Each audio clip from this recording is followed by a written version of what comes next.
Hola amigos de La Divertido, soy Paulo César, bienvenidos a otro video de autoaprendizaje de idiomas.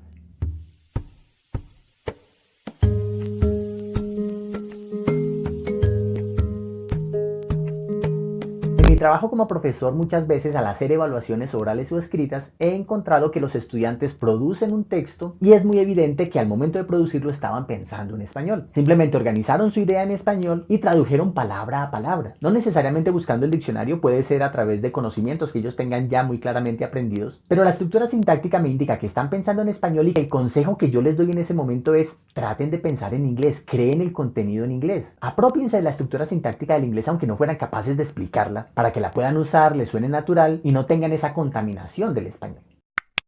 En este video en el que explicaba por qué el tercer, cuarto, quinto idioma siempre van a ser más fáciles de aprender que el segundo, comenté que una de las razones es precisamente que este error de traducir para comprender se comete durante menos tiempo o simplemente ya no se comete. Escuchemos nuevamente en qué consiste este error.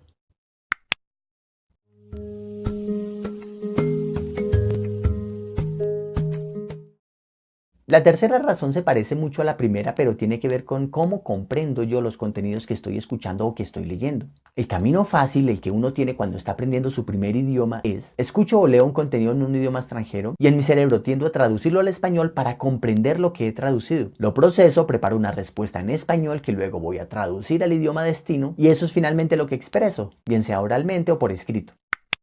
Este es el camino largo, obsoleto, demorado, tedioso. Esto es muy ineficiente y todos lo hacemos con nuestro primer idioma al comienzo. Pero a medida que hemos mejorado, hemos eliminado los pasos intermedios que involucran el español. Entonces nosotros escuchamos o leemos en un idioma, procesamos en ese idioma y producimos la respuesta en ese idioma. De manera mucho más natural, más rápida, más eficiente.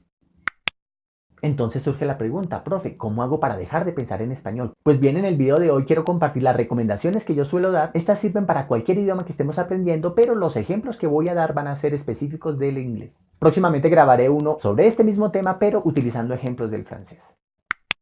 Cuando hacemos una búsqueda de cómo dejar de pensar en español, esto es lo que encontramos. Hay cientos, quizá miles de sitios web y videos que desarrollan este tema, unos con más rigor que otros, unos mejor explicados que otros, pero con la exploración que hice encontré que casi todos se concentran en las mismas estrategias. Y estas son fundamentalmente desarrollar el vocabulario, desarrollar una producción basada en experiencias y tener la mayor cantidad de conversaciones posible. Estos consejos están muy bien, de hecho son muy útiles, pero yo quiero compartirles un consejo extra. La idea es muy sencilla, se trata simplemente de trabajar esa gramática en la que inglés y español sean lo más diferente posible. Porque la estructura básica de la oración, esa que tiene sujeto, verbo y complemento, es básicamente la misma en inglés que en español. Cuando yo tengo una oración estilo I drink coffee every morning, podemos ver que su traducción al español es casi palabra a palabra, en el mismo orden, la misma secuencia. Así que si una persona creara este contenido en español y luego lo tradujera palabra a palabra y luego lo pronunciara en inglés, no tendríamos forma de saber que lo creó en español. Pero hay ciertos temas en los que esto es completamente diferente y parece un poco caótico y asusta a muchos principiantes. Pues bien, eso es lo que tenemos que trabajar. Y ejemplos como estos se pueden encontrar incluso desde las lecciones más básicas, desde cómo formular preguntas hasta hablar de nuestra familia. Entonces veámoslo con algunos ejemplos. Si lo que yo quiero expresar es la pregunta, ¿ya viste la nueva película de Tarantino? En inglés no puedo traducir palabra a palabra y dejar las palabras traducidas en el mismo orden. Entonces, la manera más apropiada sería Have you already watched Tarantino's new movie? Pero comencemos en orden la explicación de estas recomendaciones. En primer lugar, el vocabulario. Yo ya tengo 2 videos grabados acerca de este tema. En este explico por qué es importante trabajar vocabulario y menciono una estrategia que para muchos puede ser un tanto arcaica, pero para otros les ha resultado tremendamente útil. Yo tengo varios alumnos que las utilizan y les ha funcionado. Hablo de utilizar el método de repetición espaciada para memorizar. En este caso, memorizar vocabulario a través de tarjetas que uno mismo elabora. En este segundo video muestro cómo una aplicación Memrise que se basa en el mismo método de repetición espaciada es utilizada con mucha más variedad de ejercicios para memorizar no solamente vocabulario, sino también otros elementos que deben ser memorizados, como conjugaciones, declinaciones e incluso frases cortas muy útiles en determinados contextos. Pero estos no son los únicos métodos. Cualquier método que ustedes utilicen para memorizar vocabulario va a ser muy útil en esta meta intermedia de aprender a pensar en inglés. Este par de gemelos políglotas recomiendan, por ejemplo, marcar todos los elementos de la casa, todos los muebles, todos los utensilios, todas las puertas, todas las ventanas, con estos post-it, con estos papelitos pegables, para estar todo el día rodeado del idioma que estamos aprendiendo, aún en nuestra propia casa y aún si no tuviéramos con quién practicar conversación.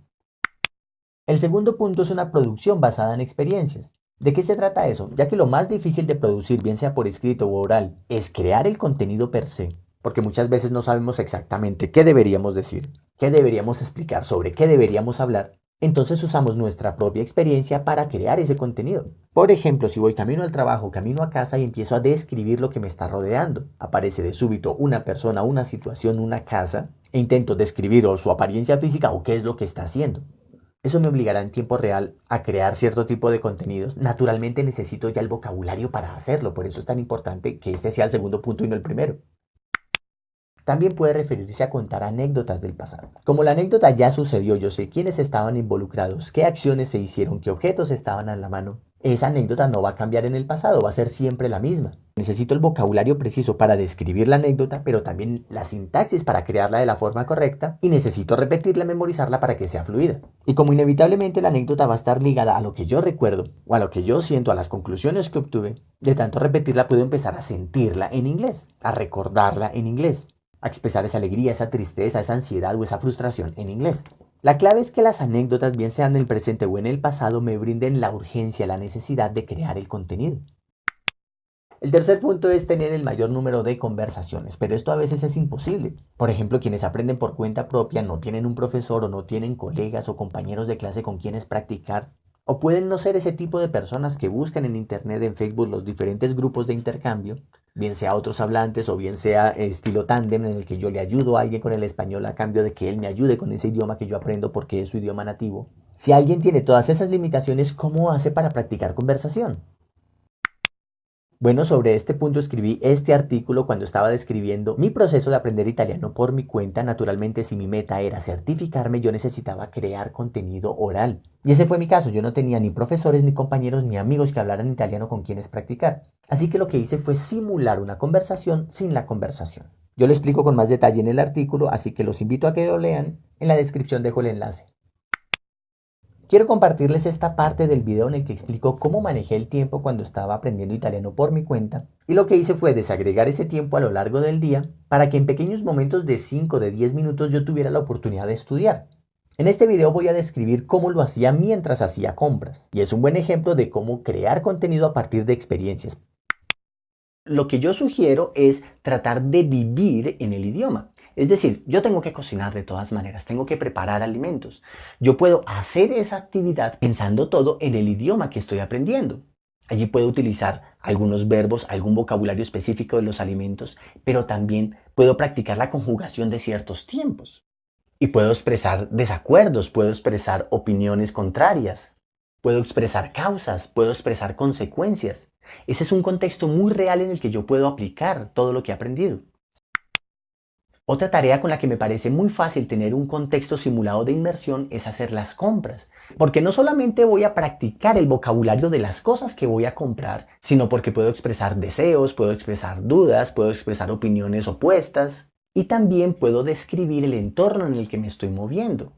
Utilizar los verbos de desplazamiento que en italiano son tan complicados de conjugar en tiempos perfectos. Así que el solo hecho de describir la acción que yo estoy realizando, que es desplazarme, ir de aquí para allá o venir de allá para acá, me puede representar un desafío por cómo es el italiano en la gramática de ese específico tema. En el caso del inglés, desde las primeras, desde las más básicas de las lecciones, se pueden encontrar ejemplos de estas estructuras que son diferentes al español. Por ejemplo, para preguntar la edad, si mientras en español decimos ¿cuántos años tienes?, en inglés no decimos How many years do you have? Allí tenemos que armar la pregunta de una manera diferente. How old are you? De igual manera, para expresar la edad, cada vez que una persona dice la edad con have, por ejemplo, I have 40 years old, I have 15 years old, está cometiendo el error de pensar en español porque en español la edad es algo que se posee. Nosotros tenemos 20, 30, 40 años y en inglés tenemos que decirlo con otro verbo.